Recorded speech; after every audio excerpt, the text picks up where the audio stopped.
Assalamualaikum warahmatullahi wabarakatuh. Pada kesempatan kali ini, kami akan mempresentasikan hasil kerja kelompok kami pada mata kuliah Psikologi Bimbingan Karir di Sekolah dengan judul Konsep Dasar Pilihan Karir Teori Holland. Kami dari kelompok 5 yang beranggotakan dengan saya sendiri Indah Purwanti dan teman saya Aya Fatunisa. Biografi John Holland. Dr. John Holland adalah salah satu psikolog berpengaruh di dunia pada abad ke-20 yang dianggap setara dengan Skinner. Holland lahir di Omaha pada tahun 1919. Ibunya merupakan seorang guru dan ayahnya bekerja di eksekutif periklanan. Holland mengenyam pendidikan di Universitas Kota Omaha, mengambil jurusan psikologi dan juga matematika. Holland juga mengenyam pendidikan di Prancis dan lulus pada tahun 1942. Seperti banyak pria muda pada tahun 1940-an, Holland masuk Angkatan Darat setelah menyelesaikan kuliahnya. Oleh karena itu, Holland mengambil jurusan psikologi. Karir Holland di militer pun diposisikan sebagai pewawancara klasifikasi, penguji tes, dan juga sebagai asisten psikologis. Sejarah perkembangan teori Holland. John Holland adalah seorang ingkong kelas muda yang dididik dalam tradisi Minnesota empiris, yang artinya jika sebuah benda bergerak maka ukurlah, jika dua benda bergerak maka hubungkanlah keduanya, yang melanggar dari pendekatan dominan terhadap kepentingan pengukuran. Dr. John Holland adalah salah satu psikolog berpengaruh di dunia pada abad ke-20, sehingga teori Holland pun pada tahun 1997 menjelaskan bahwa interaksi individu dengan lingkungan dapat menghasilkan karakteristik pilihan pekerjaan dan penyesuaian lingkungan pekerjaan. Jadi inti dari teori ini adalah sebagai proyeksi dari kepribadian individu dengan suatu pekerjaan. Selain itu, teori ini menganggap bahwa suatu pemilihan pekerjaan atau jabatan merupakan hasil dari interaksi antara faktor keturunan dengan segala pengaruh budaya, baik teman yang bergaul, orang tua, orang dewasa yang dianggap memiliki peranan penting. Selanjutnya, konsep dasar pilihan karir berdasarkan teori Holland. Yang pertama, teori Holland menjelaskan tentang struktural interaktif. Maksudnya adalah teori Holland tersebut telah menyiapkan antara kepribadian dan jenis pekerjaan. Yang kedua, Holland menggambarkan tipologi sebagai struktur untuk informasi pengorganisasian tentang pekerjaan dan individu. Sedangkan asumsi tentang individu dan lingkungan bertindak satu sama lain merupakan komponen interaktif dalam teorinya. Yang ketiga, ada 6 model lingkungan, yaitu realistis, investigatif, artistik, sosial, enterprising, dan konvensional. Selanjutnya, individu akan mencari lingkungan yang membiasakan dirinya untuk melatih keterampilan dan kemampuan, mengekspresikan sikap, dan juga mengambil peran dalam masalah yang menyenangkan. Selanjutnya, adanya teori Holland ini untuk memahami perbedaan individu dalam kepribadian, minat, dan juga perilaku yang banyak digunakan individu sesuai dengan kenyataan. Nah, maksudnya, Holland menjelaskan bahwa individu mengembangkan preferensi untuk kegiatan tertentu sebagai hasil interaksi individu dengan budaya dan kekuatan pribadi, termasuk teman-teman, keturunan, orang tua, kelas sosial, budaya, dan lingkungan fisik menjadi kepentingan individu untuk mengembangkan kompetensinya. Dan yang terakhir, teori tipe Holland biasanya disebut dengan model RIASEC dan dalam diagram biasanya menggunakan heksagon yang telah memberikan representasi visual dari hubungan antar kepribadian atau jenis pekerjaan. Nah, teori Holland tentang teori kepribadian dan model lingkungan merupakan pendekatan yang sangat populer saat ini dalam bimbingan kerja. Berikut merupakan tipe-tipe kepribadian dalam teori pilihan karir Holland. Yang pertama ada realistis, yang kedua investigatif, yang ketiga artistik, yang keempat sosial, yang kelima enterprising, dan yang terakhir konvensional. Mari kita bahas bersama.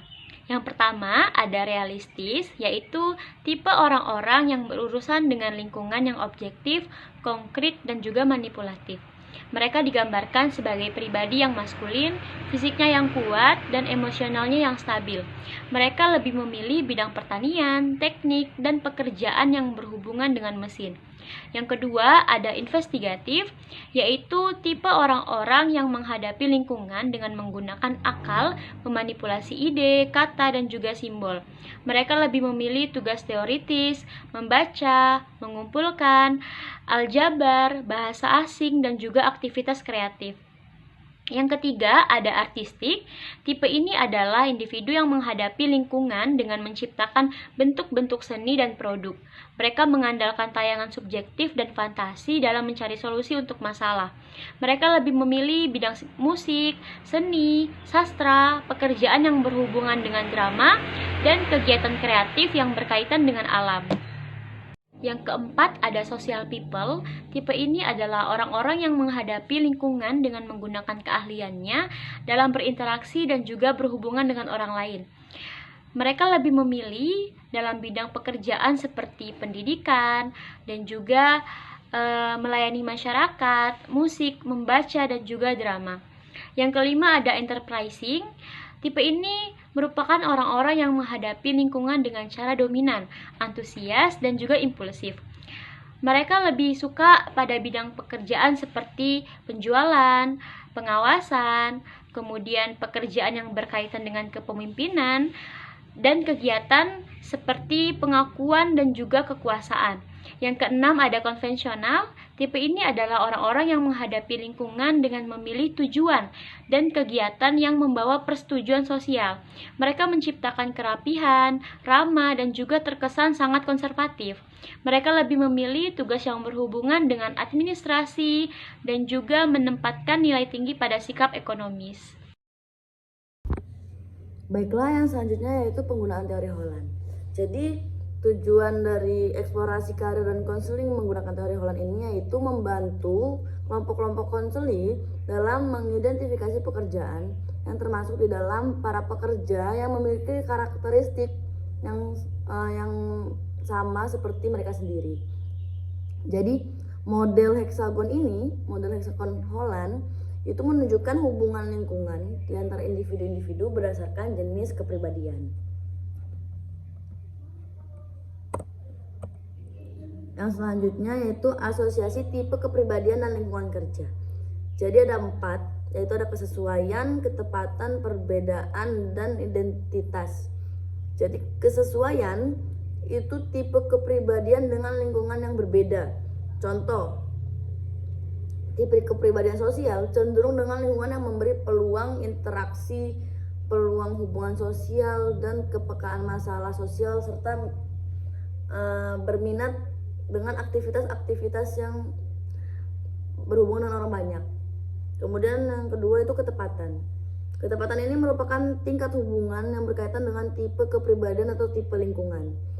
Jadi keterhubungan tersebut dapat diasumsikan mempengaruhi prioritas atau keutamaan untuk setiap individu dalam membuat pilihan karir atau kerja. Yang ketiga yaitu perbedaan. Nah, perbedaan ini tuh membantu individu mengubah pemikiran tentang tingkah laku karir.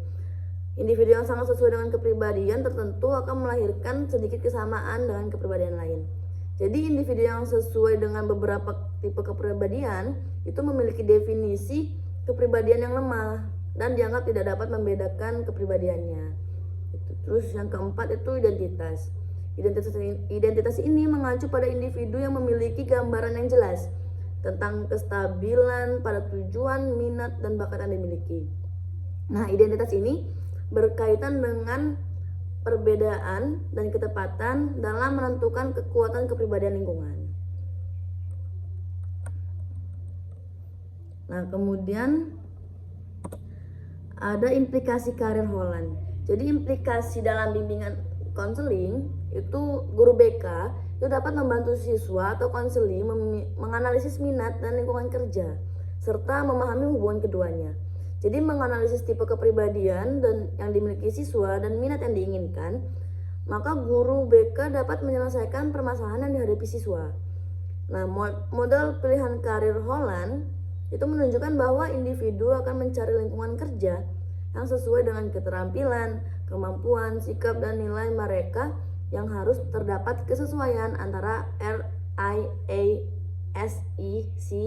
atau RIASEC dengan lingkungan. Yang selanjutnya yaitu kumpulan inventory dan pengukuran. Nah, jadi ada 6 inventory untuk pengukuran teori Holland ini. Yang pertama itu SDS, Self-Directed Search, itu panduan untuk perencanaan pendidikan dan karir. Kemudian the Vocational Preference Inventory atau VPI, itu tes minat jabatan yang menghendaki subjek tes untuk menyebutkan minat atau tidak minatnya dalam 160 judul pekerjaan. Kemudian ada My Vocational Situation atau MVS dan Vocational Interest atau VI, itu terdiri dari 18 item dengan skala benar salah dan mendayagunakan kepemilikan responden mengenai gambaran yang jelas, stabil pada tujuan minat dan bakat. Kemudian ada Position Classification Inventory atau PCI. Jadi PCI ini merupakan inventory yang berisi 84 item dan 16 skala sesuai dengan 6 tipe lingkungan kerja Holland. Kemudian ada Strong Interest Inventory SII, adalah penilaian yang mengkategorikan minat individu dalam waktu luang dan pengaturan pekerjaan. Kemudian ada Career Assessment Inventory, ini mengambil minat kerja individu dan membandingkan individu dengan individu yang lain. Kemudian dari sekian pembahasan yang kita sampaikan, ada beberapa kritik di teori kepribadian John Holland ini. Ada 3 yang kita highlight. Jadi yang pertama itu, teori yang dikembangkan oleh Holland ini terlalu sederhana dalam mengklasifikasikan individu dalam 6 tipe kepribadian dan tipe lingkungan pekerjaan, serta menyatakan individu akan memiliki kepuasan kerja jika tipe kepribadiannya itu sesuai dengan tipe lingkungan pekerjaan. Padahal individu memiliki kebutuhan fisiologis untuk segera dipenuhi. Jika teori Holland ini berlaku, maka individu akan terus mencari kepuasan kerja walaupun kebutuhan fisiologis mereka belum terpenuhi. Hal ini bertentangan dengan teori yang dikemukakan oleh Abraham Maslow yang menyatakan bahwa kebutuhan dasar yang paling utama itu kebutuhan fisiologis. Kemudian kritik yang kedua itu tentang teori karir yang dikembangkan oleh Holland ini kurang mengakui kemampuan manusia dalam menyesuaikan diri. Dalam hal ini menyesuaikan diri dalam lingkungan pekerjaan. Padahal manusia itu memiliki potensi yang kuat untuk menyesuaikan diri dengan lingkungan pekerjaan. Lalu yang ketiga itu teori Holland ini memandang individu hanya memiliki satu tipe kepribadian yang kuat dan akan berkolerasi dengan tipe lingkungan pekerjaannya. Misal individu yang memiliki tipe kepribadian artistik hanya dominan dengan lingkungan pekerjaan artistik gitu. Nah, hal ini bertolak belakang dengan teori kecerdasan majemuk yang dikemukakan oleh Gardner, bahwa dimungkinkan individu memiliki beberapa jenis kecerdasan yang cenderung dominan pada diri manusia. Kemudian yang selanjutnya itu ada beberapa referensi yang kita ambil untuk menyusun materi ini. Mungkin teman-teman bisa membaca dan melihat beberapa referensi yang telah kita pilih untuk merangkum materi ini. Mungkin cukup sekian dari kami. Terima kasih atas perhatiannya dan mohon maaf apabila ada kesalahan. Wassalamualaikum warahmatullahi wabarakatuh.